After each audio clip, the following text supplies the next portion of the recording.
If you're trying to reach your overall weight goal, you will have multiple cravings. If you give in to them, you will not reach your weight goal at all.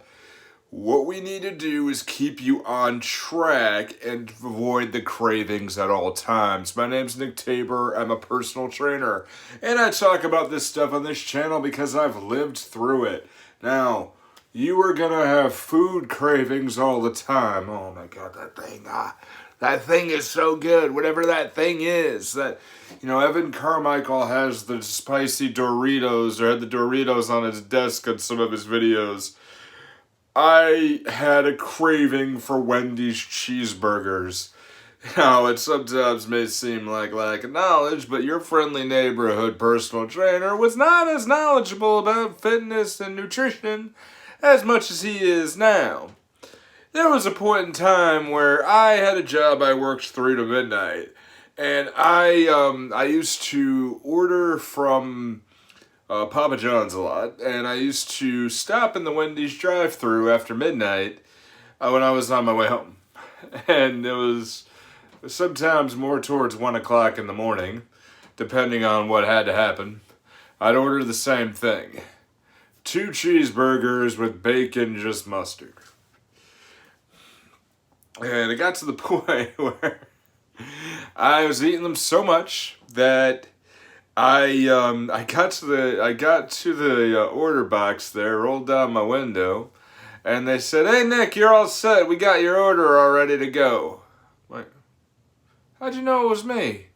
"Oh, we heard your car coming in, and you order the same thing every night, so you're good to go, man. We got you ready to go." Oh boy. Alright, and I started losing the weight, started eating better, but I've always had that craving for a slice of pizza from Papa John's. Now, I ordered so much from Papa John's when I was a big dude that there was a point where Papa John's called me for a wellness check. And it was like, "Hey, Nick, hey, this is Papa John's down in Fall River." I'm like, "Oh, yeah, hey, I haven't done anything for a while with you guys. Yeah, we just wanted to make sure you were okay because you haven't ordered from us in a long time." "What?" "Yeah, we just wanted to be sure you were alright." "Yeah, no, I'm good, man. Appreciate you. Just making, different choices of food. Oh, okay. Alright, have a good day. Okay, good. That was the embarrassing one, but I've always God, even to this day, a good slice of pizza would be good, or a Wendy's cheeseburger would be awesome. And you got to avoid that, and I have never, ever given in as much as I want to do. I don't even eat red meat anymore. I don't really care for it, and the temptation has been gone, but still every once in a while I'm like, that would sound damn nice to eat a burger right now. But you can't eat it. You can't eat those. You can't have those cravings. You're always going to have them, but what do you do when you go ahead and do it? Okay. I got a 3-step process for you, and I'd like you to go ahead. Let's go through it. Step 1, what you got to do is you've got to make sure you have the right diet. You eat your healthy foods, you eat your good nutrition, you got stuff that you fall back on, but you got to make sure you drink a ton of water. Recommendations is that you try to get up to 1 gallon of water a day.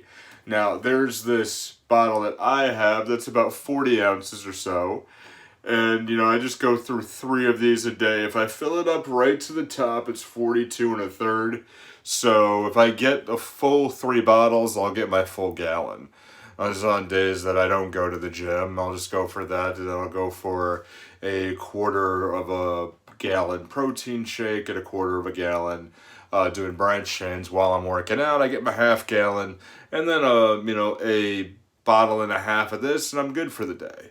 But you got to work your way up to 1 gallon in a day. What happens is the cold water will go ahead and help you stunt all those nerves and give you that feeling of that you're going to be full for the day, and therefore tell your brain, no, you're not going to need that donut. You're not going to need any of that. And speaking of that, you got step 2. You've got to understand. You've got to eat the food that loves you back as much as you might love it. So, food is a tool. Food is fuel for your life. What we've got to be able to put in your mindset is that pleasurable food that you eat. I ate a cheeseburger all the time because my grandfather used to cook amazing cheeseburgers, and that was every time he cooked it on the grill, there was every grandkid that he had was hanging out. Every grandkid that was in the nearby area came around and hung out. And I got to hang out with my sister, I got to hang out with my cousins. And it was a real pleasurable memory for me. And every time I had one of those burgers, it was like, this is legitimately awesome. And that pleasure center in my brain was firing off all the chemicals. And I'm like, man, this is awesome. But I didn't deal with any of that, right? Those things are attached to the past. But what you've got to do is you've got to make sure you eat the right foods, but make good foods for a significant other or somebody who you have. So you eat a healthy dinner, and maybe you share it with a family member, and they're like, "Wow, this was really cool." And you have a good discussion, you have a good life, you have a good time, right?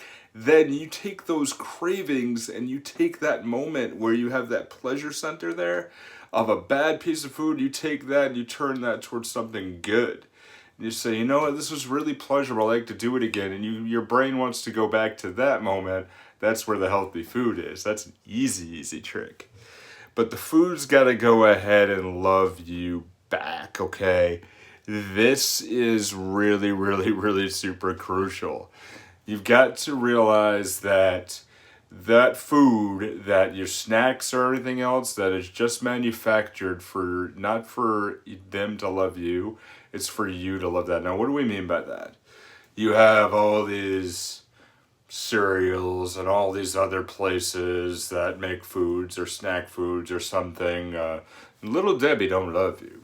No, I'll just say that. Little Debbie doesn't love you as much as you love Little Debbie. Little Debbie just makes those snacks and makes money. Little Debbie loves your money for you. Little Debbie loves you for your money, not for you. Not for you. You need to be sure that you personally eat the foods that love you back. Is it giving you a good feeling inside and it's fueling your body to do things right? You cannot eat those things. I used to eat donuts, like back to step 2 for a second.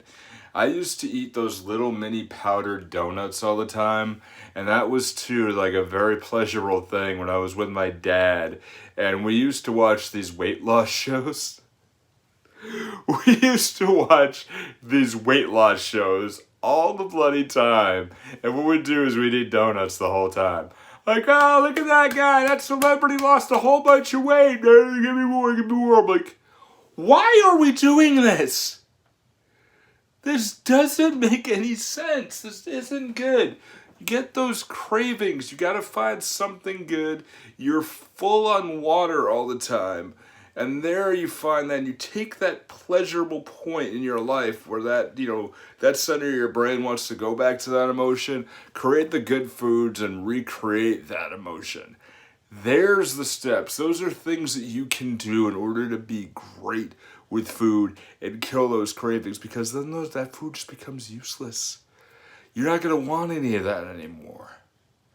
You're going to eat the good stuff all the time, the food that fuels you. Mother Nature will fuel you. Those foods that love you back are the ones you're going to need. I want you to put in the comments anything that you want to do with food. What is a craving food that you've had that hasn't loved you back, and how do you plan on knocking it out of the way? Go ahead and write that down in the comments. We got many other videos on this channel I want you to go ahead and check out. Hey, there's one right here I'd like you to go ahead and see.